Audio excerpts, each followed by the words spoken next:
Mi nombre es Fab y te doy la bienvenida al canal del Laboratorio Cultural Árboles, un espacio donde encontrarás temas de historia, sociedad y cultura desde una perspectiva crítica y con narraciones 100% originales. Quédate conmigo, comenzamos.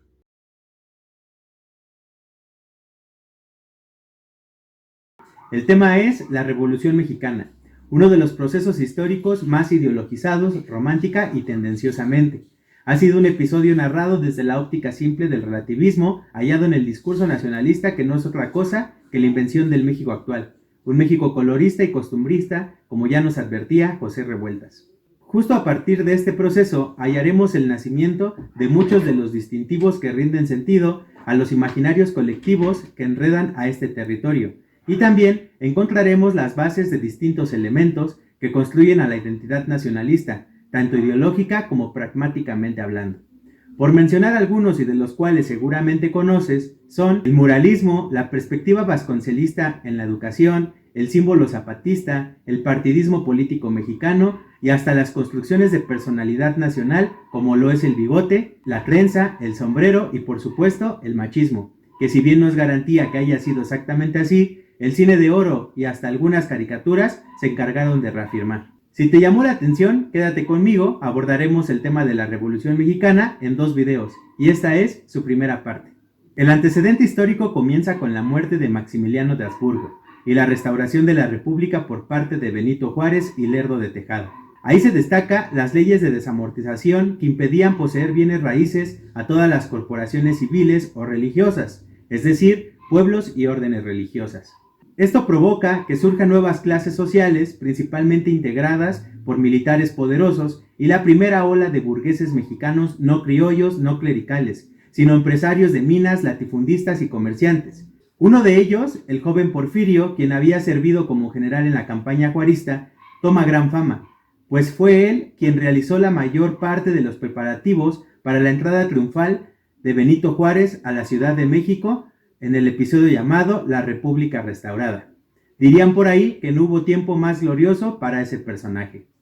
Después de que Juárez fuera acusado de fraude electoral en las elecciones de 1871, donde había contendido con su amigo Sebastián Lerdo de Tejada y Porfirio Díaz, este último ya comenzaba a sonar con mucha popularidad.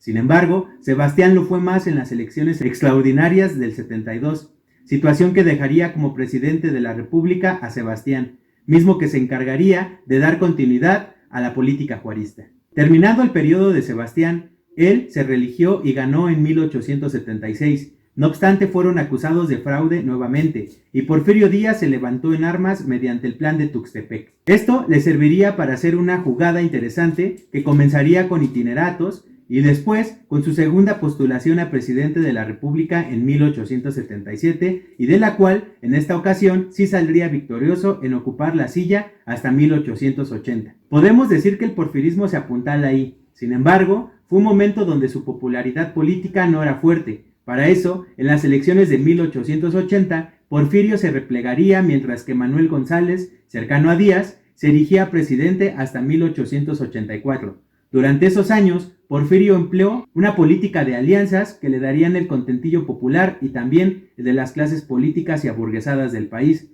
para las siguientes elecciones, mismas que lo colocarían como presidente electo en el periodo de 1884 a 1888. Sin embargo, este periodo se extendería como una dictadura hasta 1911. El porfirismo será el contexto del cual la Revolución Mexicana surge. Por tanto, el porfirismo, más allá de identificarlo como una dictadura de 31 años, hay que entenderlo a partir de la unión de 3 cosas. 1. El militarismo. Producto de la falta de recursos para solventar gastos, se benefician altos mandos del ejército y se ponderan como una clase hegemónica en la política mexicana. 2. El positivismo, que a través del grupo de intelectuales y empresarios conocidos como los científicos, se impone una perspectiva de nación a partir de la idea de orden y progreso. Y 3. El liberalismo, que básicamente es el crecimiento económico de grupos específicos de poder, algo muy distinto a conceptos como desarrollo económico y bienestar social.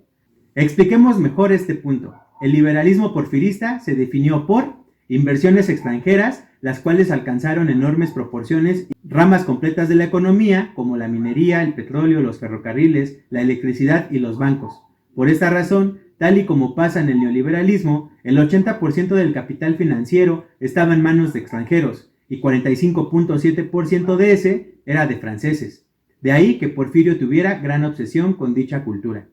Dentro de esto, se agregan las leyes de colonización y de terrenos baldíos de 1893, las cuales promovían dos principales cosas. Uno, la llegada de migraciones extranjeras, principalmente a los estados de alta producción minera, como Zacatecas, Guanajuato, San Luis Potosí, Sonora y Chihuahua. Y dos, la venta de territorio a extranjeros para la inversión, por obvias razones, en la minería y los ferrocarriles. Si ponemos atención, el liberalismo económico que el porfirismo, si bien logró un alto crecimiento económico, en cuanto a desarrollo económico, que es la distribución de dichas ganancias, México estaba por los suelos. El bienestar económico en la población en general no existía gracias a la explotación y supraprecarización de las clases bajas, que incluía a los indígenas, campesinos y obreros. Repensar un poco, el 40% del territorio nacional estaba en manos de media docena de latifundios. Los campesinos prácticamente tenían que trabajar arduamente para apenas tener algo que comer, sin mencionar que las tiendas de raya los endeudaban hasta la muerte y después de ella. Muy pegado a este tema, la persecución a los grupos indígenas producto de la idea liberal de igualdad ocasionaba que el gobierno intentara sumergirlos aún más en la esfera social, al grado de querer extinguirlos. Casos particulares los tenemos con los yaquis, los cuales eran extraídos de sus territorios y llevados a Yucatán como esclavos, o el caso de los mayos, a los cuales les quitaban sus tierras, o bien muchos integrantes de grupos mayas que eran vendidos a plantaciones en Cuba. En el tema de las industrias, los obreros trabajaban con condiciones laborales sumamente precarias. Esto ocasionó aproximadamente 25 huelgas en 1907, pero destacan otras como la de la mina de Cananea en 1906, donde el gobierno, usando su instinto represor, asesinó a algunas decenas de huelguistas. Otra fue la huelga de Río Frío en 1907, que resultó con al menos 400 muertos. Derechos humanos en estos tiempos, o leyes que protegieran a las clases bajas, era difícil imaginarse en esos tiempos que no existían. Si alguien intentaba protestar en contra del gobierno, se pagaba con la cárcel o con la muerte. La paz era simulada en la prensa y ocultaba la tiranía del gobierno, llamado por Francisco González Gómez como la paz de los sepulcros. La educación era otro tema. El 78.5% de la población en México era analfabeta en esos años. Si creíamos que el porfirismo solo era industrialización positiva para el país y la llegada de la Belle Époque en los modos de vida, queda claro que el porfirismo era nocivo para las clases bajas, las cuales integraban la mayoría arrasadora en el país. Este contexto serviría de motor para que se viniera generando, desde iniciado el siglo, una ola de inconformidad en contra del gobierno dictatorial de Porfirio, situación que comenzó a arrojar libros críticos como los de Andrés Molina Enríquez y, por supuesto, la prensa subversiva de los hermanos Magón, mismos que se acompañaban de toda la realidad precaria que sufrían mineros, campesinos e indígenas. Si bien durante la dictadura había elecciones, Porfirio, por alguna extraña razón, siempre salía ganando. ¿Quién podría resistir la fuerza del ejército si era uno de sus hijos favoritos quien gobernaba el país? Para 1910, en tiempo de elecciones, aparecía un partido opositor con la fuerza suficiente para derrocar democráticamente al porfirismo, el Partido Nacional Antirreeleccionista, que llevaba por lema sufragio efectivo, no reelección. Sin embargo, en las elecciones primarias del 26 de junio y las secundarias del 10 de julio de 1910, como era costumbre, el ganador nuevamente fue Porfirio Díaz. Ahora bien, llegamos al momento esperado, la Revolución Mexicana.